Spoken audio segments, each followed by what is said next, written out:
Let's jump right into this explainer. We're looking at a massive AI shift that's happening literally right inside your vehicle.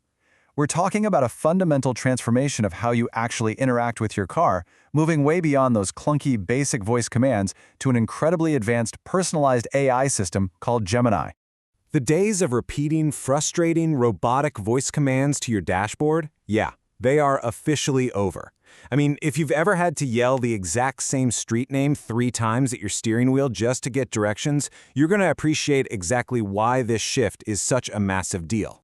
Here's our roadmap for today. We'll be looking at the AI driving upgrade, smart features for the road, asking, but is it safe? Diving into the tech, personal intelligence, and finally wrapping up with what's in it for you. Let's get to it. Starting off with part 1, the AI driving upgrade. We're going from Assistant to Gemini in Google built-in cars. This is a total paradigm shift. We're completely moving away from those fixed, rigid commands to a natural conversational assistant that actually gets the context of what you're saying. Instead of just barking a command and getting a highly limited response, you can now speak entirely naturally. You can ask follow-up questions, refine your search on the fly, all while keeping your hands firmly on the wheel. It is literally the difference between using a simple pocket calculator and having a knowledgeable co-pilot sitting right next to you. Now, it's super important to clarify where exactly this is happening. We aren't just talking about mirroring your phone screen, like standard Android Auto. This upgrade is rolling out to cars that have Google built in. That means the Android Automotive OS is baked natively right into the car's hardware by major brands like Ford, General Motors, Honda, Nissan, Polestar, Volvo, and more.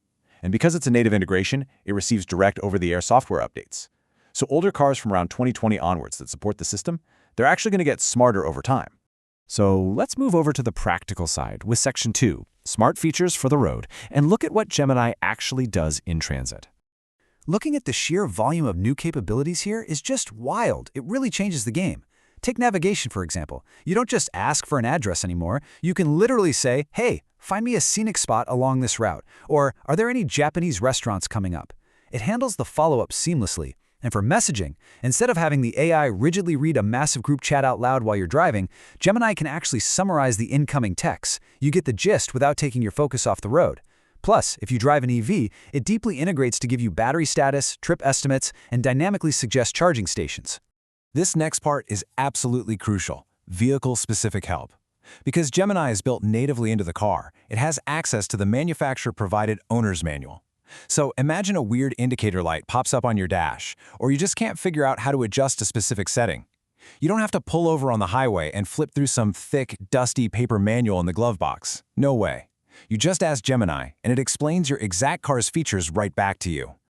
But, of course, with all these incredibly advanced, flowing conversational features, we have to ask the most logical question. Won't this distract the driver? Is it actually safe to have a prolonged back-and-forth chat with an AI while you're navigating heavy traffic? That brings us to Section 3. But is it safe? Let's look at the Exponent scientific study. To answer that distraction question objectively, we can look at a rigorous, science-backed evaluation done by a scientific consulting firm called Exponent.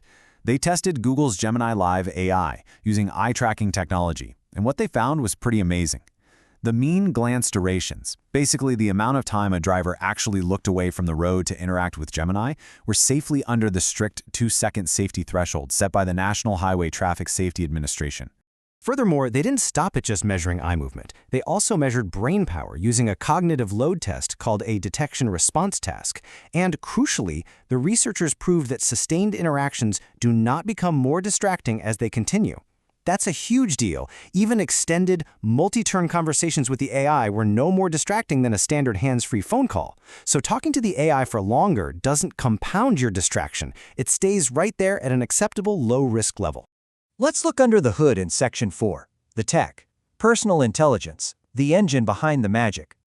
To make AI genuinely helpful to you on a personal level, Google had to solve what they call the context packing problem. Think about it for a second. Your life is scattered across thousands of emails, photos, and documents, right? To give you a good answer, the AI has to dynamically identify the exact right pieces of your personal data in real time, and then synthesize them into its working memory. And it has to do all of that without overwhelming the system or, most importantly, compromising your privacy. So, the solution they came up with is an opt-in beta feature called personal intelligence. And yes, opt-in means this only happens with your explicit permission. If you choose to, you can securely connect the dots between your Google apps, like your Gmail, Drive, and Photos, so the AI can pull from the actual context of your life, not just generic information from the open internet. The engine making this whole thing tick relies on Gemini 3, which is built on three main technological pillars. First up, you have advanced reasoning. This allows the AI to understand really complex things, like the depth of your family relationships or your specific aesthetic preferences. Second is advanced tool use, meaning it can actively retrieve specific details exactly when they're needed. And third, they use a massive 1 million token long context window. That basically allows the AI to digest all this sprawling information all at once to give you a coherent, useful answer. So in practice, when you ask a question, the AI agentically retrieves the specific context it needs from those connected apps. We're talking pulling from your emails, grabbing details from your photos. It processes all of this continuously to inform your interactions, making sure the advice it gives you is actually relevant to whatever you've got going on in your life right at that very moment. Which brings us to our final section. Number 5. What's in it for you? Let's talk about the everyday impact of personal AI. For the everyday person out there, the biggest takeaway here is the absolute end of generic recommendations. It is AI that actually knows your life. Just imagine you're driving a rental car from the airport to your hotel. Normally, you'd ask a voice assistant for a restaurant, and you just get a bland list of top-rated spots nearby. But with personal intelligence, you can just casually say, "Hey, find a restaurant near my hotel." The AI instantly checks your flight arrival time from your Gmail, looks at your hotel reservation, and cross-references your past dining history to realize, hey, you love Italian food. It then gives you a highly tailored suggestion that's actually open when you arrive, near where you're staying, and serves food you actually want to eat. You're essentially getting an assistant that does the heavy lifting for those everyday tasks that normally just eat up your time. And you don't have to be a tech expert to benefit from this at all. Think about a busy parent trying to manage a million family schedules, or just a stressed commuter stuck in terrible traffic. You can literally just ask the AI in your dashboard to find the perfect set of tires for your car, and it just knows what make and model you have. Or you can ask it to help plan a spring break family road trip based on places you haven't been to yet, and it'll just pull that context straight from your past vacation photos. It completely transforms your daily commute into a highly productive, highly personalized planning session. It reduces your stress, and honestly, it just gives you your time back.